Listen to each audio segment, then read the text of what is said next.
ایک منافق شخص تھا جو اپنی بیوی کو کنویں میں پھینک رہا تھا۔ وہ منافق بھی تھا اور بے ایمان بھی تھا۔ وہ خود تو منافق تھا لیکن اس کی بیوی نیک تھی، بیوی متقی پرہیزگار تھی۔ وہ بیوی جس نے اس کا ایمان مکمل کیا، وہ بیوی جس نے اس کے گھر کو جنت کا ٹکڑا بنایا، وہ بیوی جو راتوں کی تنہائیوں میں اٹھ اٹھ کر خشیت الہی میں خوف خدا میں روتی تھی، اللہ کے حضور سجدے کیا کرتی تھی، وہ بیوی جس نے اسے اس قدر لطف دیا، اس طرح کی لذت دی کہ دوسری عورتوں کی طرف جانے کا کبھی موقع ہی نہیں دیا۔ اس طرح کی اسلام کی مقدس شہزادی کو یہ شخص کنویں میں پھینک ہی رہا تھا کہ اچانک ذہن میں خیال آیا کہ کیوں نہ کنویں میں پھینکنے سے کہیں زیادہ بہتر ہے، اسے جان سے مارنے سے کہیں زیادہ بہتر ہے کہ طلاق دے کر اس سے جان ہی چھڑا لی جائے، طلاق دے کر اس کو اس کے ماں باپ کے گھر رخصت ہی کر دیا جائے، کیونکہ وہ منافق تھا، وہ اندر سے اور تھا باہر سے اور تھا۔ آخر بیوی کو کنویں کے اندر کیوں پھینک رہا تھا اس کی وجہ بھی میں تمہیں بتاتا ہوں۔ وہ اندر سے اور تھا باہر سے اور تھا۔ یاد رکھنا، انسان کا زوال تب شروع ہوتا ہے جب وہ اپنے مخلص دوستوں سے منافقت کرنی شروع کر دیتا ہے۔ جب وہ اپنے مخلص دوستوں سے، اپنے بھائیوں سے، عزیز و اقارب سے منافقت شروع کرتا ہے نا، تب انسان کا زوال شروع ہو جاتا ہے۔ حضرت سیدنا علی المرتضیٰ شیر خدا کرم اللہ وجہ الکریم نے فرمایا، منافق انسان کی 3 نشانیاں ہیں۔ منافق انسان کی 3 نشانیاں ہیں۔ پہلی نشانی، باتوں باتوں پر جھوٹ بولے گا۔ دوسری نشانی، وعدہ خلافی کرے گا، وعدہ کرے گا تو وعدہ خلافی کرے گا۔ تیسری نشانی، امانت میں خیانت کرے گا، امانت میں خیانت کرے گا۔ منافق دوست اور رشتہ داروں سے کہیں زیادہ بہتر ہے کہ بندہ اچھی نسل کا کتا ہی پال لے۔ کتا ہوگا نا، پلید ہوگا، نجس ہوگا، منافق تو نہیں ہوگا، اندر بغض تو نہیں ہوگا، کینہ تو نہیں ہوگا۔ اس لیے میں کہتا ہوں، منافق لوگوں سے سنبھل کر رہنا۔ یہ رو رو کر تم سے تمہارے درد تو سن لیتے ہیں، پھر ہنس ہنس کر لوگوں کو بتاتے ہیں۔ یہ پہلے رو رو کر تم سے تمہارے دکھ پوچھیں گے، تمہارے درد سنیں گے، پھر ہنس ہنس کر لوگوں کو وہ دکھ بتائیں گے۔ اس لیے منافق لوگوں سے سنبھل کر رہنا، بچ کر رہنا۔ تو اچانک اس منافق شوہر کے ذہن میں خیال آیا کہ کنویں میں پھینکنے سے کہیں زیادہ بہتر ہے کہ اسے طلاق دے کر اس کے ماں باپ کے گھر رخصت ہی کر دوں۔ اس نادان کو ذرا بھی خیال نہ آیا کہ اس کا غریب باپ جو اپنی بوڑھی کمر پہ بریاں لاد لاد کے دن رات ایک کر کے اوور ٹائم لگا کے نہ دن دیکھتا ہے نہ رات دیکھتا ہے، دن کو بھی روزی روٹی کر رہا ہے، رات کو بھی کما رہا ہے، رات کو بھی محنت مزدوری کر رہا ہے۔ اگر کوئی پوچھ لے، بابا تیری چٹی داڑھی ہے، سفید داڑھی ہے، تیرے بازوں میں طاقت کوئی نہیں، تیرے بازوں میں ہمت کوئی نہیں ہے، پھر بھی تو دن کو بھی کما رہا ہے، رات کو بھی کما رہا ہے، کبھی کبھار سکون بھی کر لیا کر، اور رات کو تو اللہ تعالیٰ کی تمام مخلوق سو جاتی ہے، چرند پرند انسان حیوان سب سو جاتے ہیں، ایک تو ہے جو رات کو بھی کما رہا ہے۔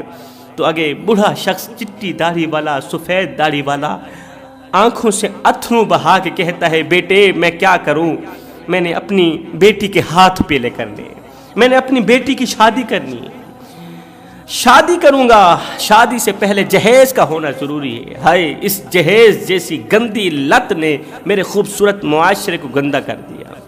کل تک جس عورت کی قیمت اشرفیوں سے لگتی تھی، پیسوں سے لگتی تھی، آج اس کی قیمت جہیز سے لگتی ہے۔ زمانے بدل گئے، جہان بدل گیا، دنیا بدل گئی، مگر انسان ویسے کا ویسا ہی رہ گیا، انسان نادان کا نادان ہی رہ گیا۔ بیٹی کے جہیز کی پالش اتر گئی مگر باپ کا قرض ابھی تک نہیں اترا۔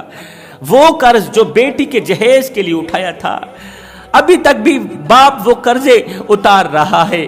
جہیز کیا ہے یہ اس باپ سے جا کے پوچھو جس کی بیٹی بھی چلی گئی اور جس کا مال بھی چلا گیا، جس کی بیٹی بھی چلی گئی، جس کی زمین بھی چلی گئی۔ جہیز کیا ہے یہ تو اس غریب باپ سے جا کے پوچھو۔ اس نادان کو ذرا بھی خیال نہ آیا کہ جب بیٹی طلاق کی پرچی لے کر اپنے بوڑھے باپ کو دکھائے گی کہ ابا کل تک بوڑھی کمر پہ بریاں لاد لاد کے دن رات ایک کر کے اوور ٹائم لگا کے 1 روپیہ اکٹھا کر کے कर्ज उठाकर तूने जहेज इकट्ठा किया मेरी शादी की, जिस इंसान पर एतमाद करके यकीन करके जिसके पीछे मुझे भेजा था, आज उसने तेरे साथ वफा ये की है कि तलाक की पर्ची हाथ में पकड़ा कर मुझे तेरे घर रुखसत कर दिया। तो मुझे बताओ उस बाप का जिक्र नहीं फटेगा?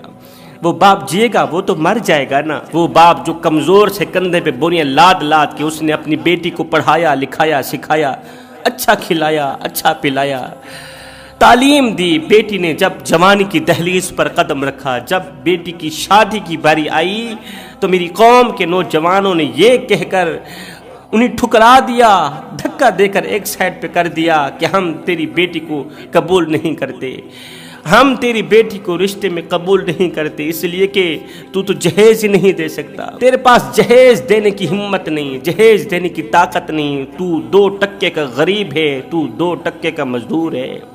बाप के पास जहेज नहीं था। जवान बेटी घर में बैठी बैठी बूढ़ी हो गई, बेटी के बाल सफ़ेद हो गए। जहेज ना होने की वजह से खूबसूरत बेटी की जवानी खाक में मिल गई। और नादानो, सैयद को इतना तो बता दो, मरने के बाद अल्लाह को क्या मुंह दिखाओगे? यही काली शक्ल लेकर जाओगे, ये काली शक्ल काला मुंह अल्लाह को दिखाते हुए तुम्हें शर्म नहीं आएगी? तुम अल्लाह की मखलूक पर एहसास क्यों नहीं करते? अल्लाह की मखलूक के साथ हमदर्दी क्यों नहीं करते? तुम्हारे अंदर रहम नाम की चीज़ क्यों नहीं? किसने निकाली? अल्लाह ताला ने तुम्हारे अंदर रहम डाला था, एहसास डाला था।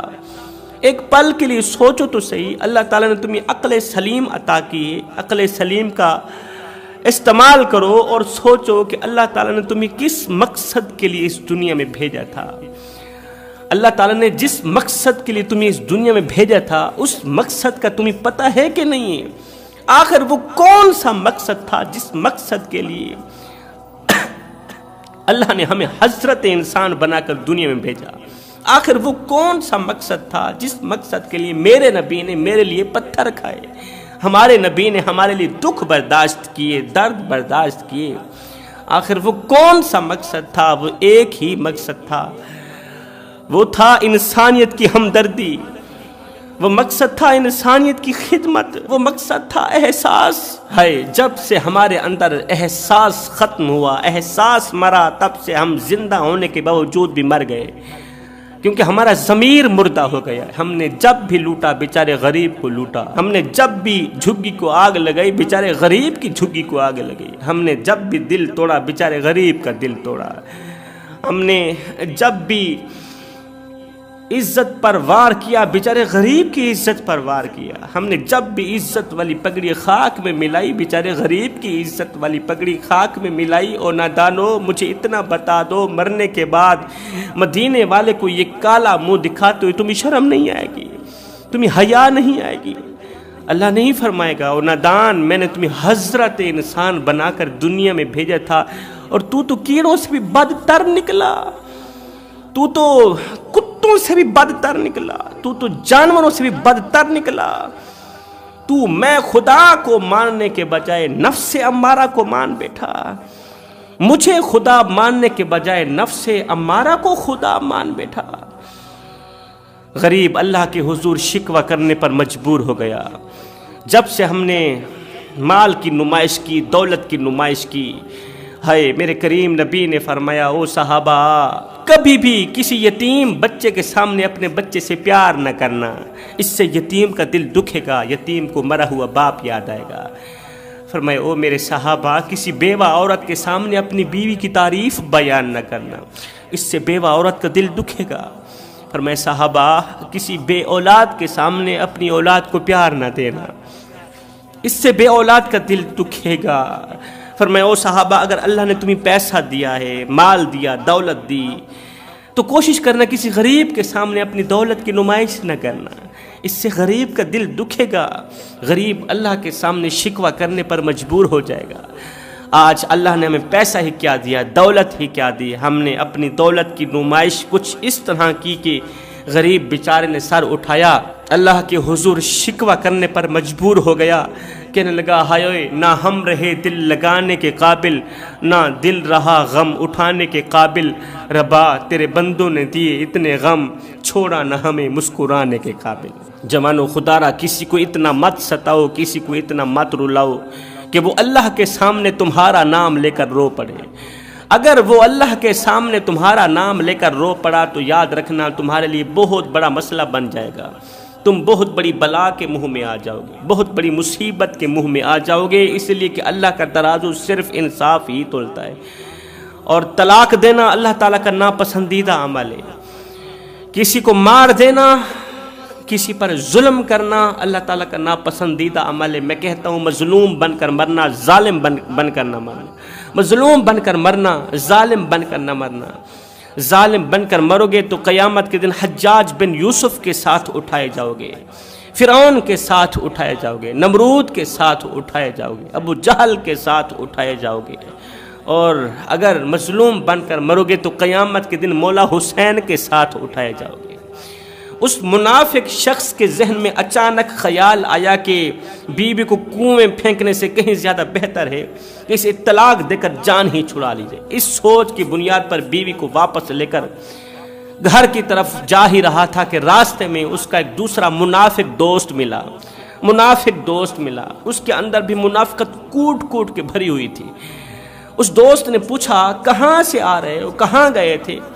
उसने अलैदगी में खड़ा करके दोस्त को कहा कि मैं अपनी बीवी को कुएं में फेंकने गया था।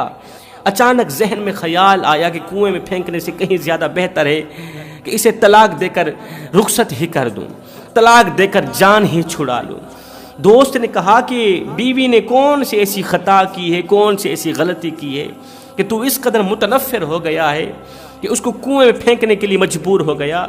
अब मुनाफिक शख्स ने कहा, मेरी बीवी गुनाह ये करती है, मेरी बीवी के अंदर कमी ये है, मेरी बीवी की ख़ता ये है कि ये बातों बातों पर अल्लाह का नाम लेती है, अल्लाह बातों बातों पर बिस्मिल्लाह पढ़ती है, इसके ऊपर नेमतों की बारिश मैं बरसाता हूँ और ये शुक्र अल्लाह का करती है, नेमतों की बारिश मैं बरसाऊँ, बजाय मेरे गीत गाने की ये अल्लाह के गीत क्यों गाती है? इसके ऊपर एहसान मैं करता हूँ, इसको खाना मैं देता हूँ, इसको रोटी मैं देता हूँ, पानी मैं देता हूँ, सब कुछ मेरा खाकर अल्लाह के गीत क्यों गाती है? बातों बातों पर बिस्मिल्लाह क्यों पढ़ती है? उस नेक बंदी की आदत थी बातों बातों पर अल्लाह ताला की शुक्र गुजारी क्या करती थी। वो बिस्मिल्लाहिर्रहमानिर्रहीम पढ़ा करती थी। हर एक काम की इब्तिदा में बिस्मिल्लाह पढ़ती, हर एक काम की इब्तिदा में भी बिस्मिल्लाह पढ़ती, इंतहा में भी बिस्मिल्लाह पढ़ती, शुरू में भी बिस्मिल्लाह, आखिर में भी बिस्मिल्लाह। बिस्मिल्लाह पढ़ने की उसके अंदर आदत थी और मुनाफिक इंसान को ये अच्छा नहीं लगता था, मुनाफिक शोहर को उसका ये अमल अच्छा नहीं लगता था।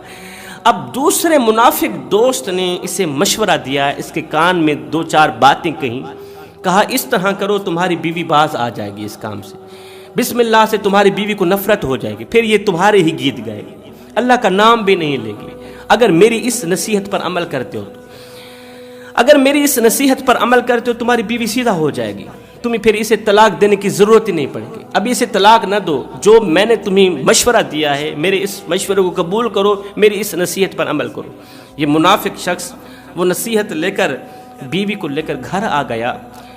तो एक दिन इसने क्या किया, बीवी को एक कीमती मोती दिया, कहा कि जब मुझे मोती की ज़रूरत पड़ेगी तो मैं तुमसे ले लूँगा, इसका ख़ास ख्याल रखना, ये मोती बहुत ही ज़्यादा कीमती है। अब बीवी ने बिस्मिल्लाह पढ़ते हुए शोहर से वो मोती लिया, उसे एक ख़ास जगह पर जाकर रख दिया।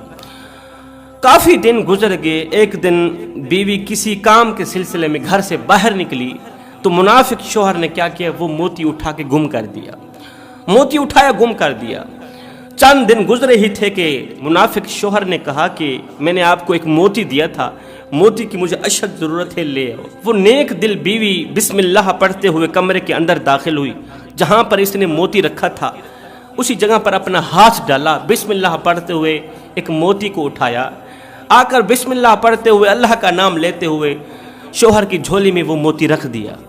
शोहर ने जैसे ही मोती को देखा दंग रह गया, हैरान रह गया, इतना बड़ा कीमती मोती, इतना बड़ा कीमती मोती جو میں نے موتی رکھا تھا اور جو اٹھایا تھا وہ تو اس کے سامنے کچھ بھی نہیں ہے، اس کے مد مقابل کچھ بھی نہیں ہے۔ اب شوہر نے پوچھا کہ یہ موتی کہاں سے آیا ہے؟ تو بیوی نے کہا میں نے موتی تو 2 رکھے تھے، ایک موتی پتہ نہیں کس نے اٹھایا ہے، یہ وہ موتی ہے جو آپ نے دیا ہے۔ شوہر نے کہا 2 موتی کس طرح کے رکھے تھے؟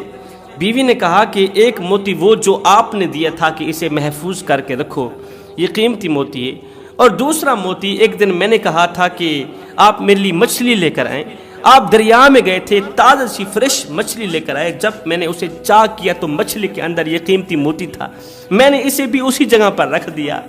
آج جب آپ کے حکم پر آپ کو ضرورت پڑی، جب میں موتی اٹھانے گئی تو مجھے ایک موتی ملا، دوسرا موتی گم ہو گیا، پتہ نہیں کہاں چلا گیا۔ ہے منافق شوہر نے جیسے ہی یہ معجزہ دیکھا کہ دوسرا یہ جو قیمتی موتی مچھلی کے پیٹ سے نکلا یہ تو بہت بڑا قیمتی ہے، اسے تو جب بیچنے جاؤں گا مالا مال بن جاؤں گا، یہ تو اتنا قیمتی ہے کہ 7 نسلیں بھی کھائیں پھر بھی میرے پاس مال ختم نہیں ہوگا۔ آخرکار اس منافق انسان کے ضمیر نے جھنجھوڑا کہ اپنی اس نیک دل بیوی کو ساری کی ساری کہانی سناؤ، تو اس نے نیک دل بیوی کو ساری کی ساری کہانی سنائی۔ نیک متقی پرہیزگار بیوی نے شکر الحمدللہ کہتے ہوئے ایک بار پھر سے بسم اللہ پڑھتے ہوئے کہا، او بدبخت انسان، او منافق انسان، یہ جو دوسرا قیمتی موتی تمہیں ملا ہے نا، یہ میری بسم اللہ کے صدقے ملا ہے، یہ اللہ کے نام کے صدقے ملا ہے۔ یہ جو میں باتوں باتوں پر بسم اللہ پڑھتی ہوں نا، اللہ تعالیٰ نے تیرا منہ بند کرنے کے لیے، تیرے منہ پر تماچا مارنے کے لیے، اللہ تعالیٰ نے تجھے سبق سکھلانے کے لیے کہ بسم اللہ میں کتنی برکت ہے۔ تو بسم اللہ سے گمراہ کیوں ہو گیا؟ بسم اللہ سے دور کیوں ہو گیا؟ تو منافقت کیوں کرنے لگا؟ تو میری شکر گزاری کیوں نہیں کرتا؟ یہ تو صرف میں اللہ کا نام لیتی ہوں، شکر گزاری کرتی ہوں، اللہ نے انعام یہ دیا کہ ہمیں ایک ایسا موتی دیا کہ ہماری 7 نسلیں کھائیں پھر بھی ختم نہ ہو۔ اگر تو بھی اللہ کا نام لے تو، اگر تو بھی بسم اللہ پڑھے تو پھر ہم کتنے مالا مال بن جائیں گے۔ اس منافق انسان نے وہیں بیٹھے بیٹھے اپنی بیوی کو گواہ بنا کر اللہ سے پختہ توبہ کی اور یہ منافقت ختم کر دی، یہ حسد ختم کر دی۔ تو جوانوں، اگر آپ بھی بسم اللہ کو اپنا معمول بنا لیتے ہو، اللہ کے نام کو، اللہ کی شکر گزاری کو اپنا معمول بنا لیتے ہو، اللہ تعالیٰ تمہیں اتنا کچھ عطا کرے گا، اتنا مال دے گا نا کہ بڑے بڑے امیر تمہاری امیری پر رشک کریں گے۔